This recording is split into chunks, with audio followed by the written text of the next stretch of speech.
So what's up, folks? Today we're going to be removing the fuse box out of a GMC Terrain Chevy Equinox, and I'm going to show you how to take that thing out. So my name's Clay with the Clay Way here in Muskegon, Michigan. And if this video is helpful, please consider subscribing, clicking the notification, sharing my videos, and giving me them sweet old thumbs up. If you want to help my channel out, at nighttime, put on one of my sweet Clay Way playlists. Turn the volume down so you don't have to listen to this old mouth run, and let my videos play from front to back. My tips and tricks videos, sometimes they're pretty darn good. I believe my job is here on YouTube is not only to show you how to do something, but more often explain to you why something happened. This allows me to inspire and empower you to do things that you never thought were possible. If you've got a question for me, you can hit me up on Clay's AC and Auto Repair on the Facebook Messenger. I answer any automotive questions I possibly can. I can't help you with that baby mama drama, but I may be able to help you fix that ride. I do it for absolutely free. I don't collect any information. I don't care about all of your crapola, but I try to help everyone I possibly can. So let's get going with this video, and keep in mind that if anyone else can do it, you can do it too. Don't be the next to them, be the very first to you. So recently I was doing an engine removal on a GMC Terrain. This procedure should be the same for the GMC Terrain, the Chevy Equinox, and I'm going to show you how to remove this fuse box. I also, in other videos, have disassembly of this fuse box showing you how to separate the wafer boards and stuff like that. You can look underneath my Chevy playlist for that information. Okay, so you'll have serious problems if you don't know how to disconnect a battery. You take off the positive and negative, which are held on by two 10mm nuts that are on the side of here. One's on the side here, and then the ground has one that's that's standing up. We're going to need to disconnect that. Then we're going to take the 10mm bolt that's holding down our electrical connector, and we're going to disconnect them. Then we're going to take a flathead screwdriver, and we're going to pry out on the metal piece right here, and there's also one back here. And at the same time, we can take a flathead screwdriver, sticking it in the side of here, raising up on our box to separate it. You are also going to have the same kind of tabs on the opposite side of the fuse box. So make sure you release them as well. You can tilt that up a little bit and it should stay.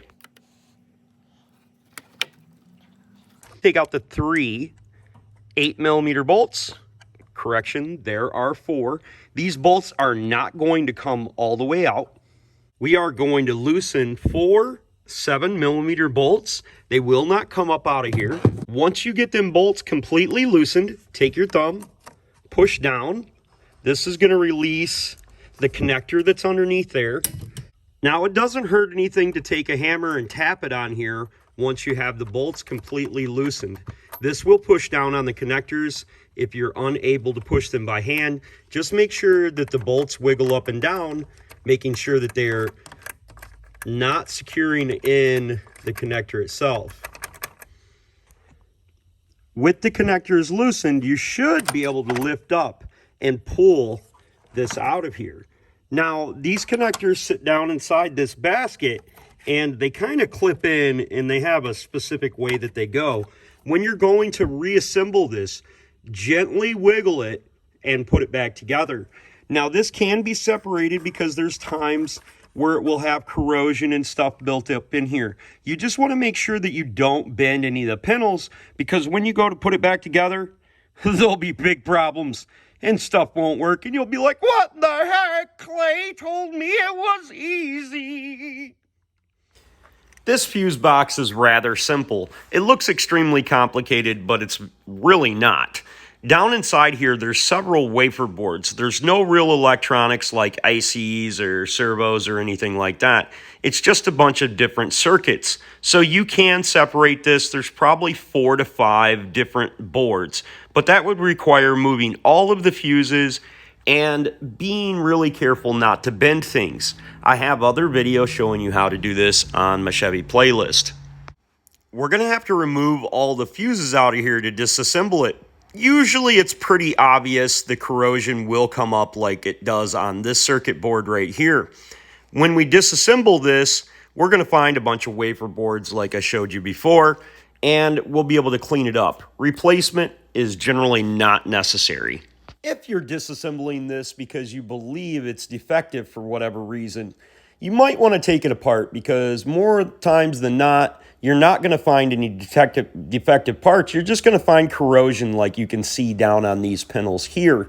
Well, it's not really going to be necessary to replace it, because it can't go bad unless something gets broken inside there from an outside influence. And as you can see, there's really no electronics inside it, just stuff that gets corroded. So clean that up, reassemble it, and repair it.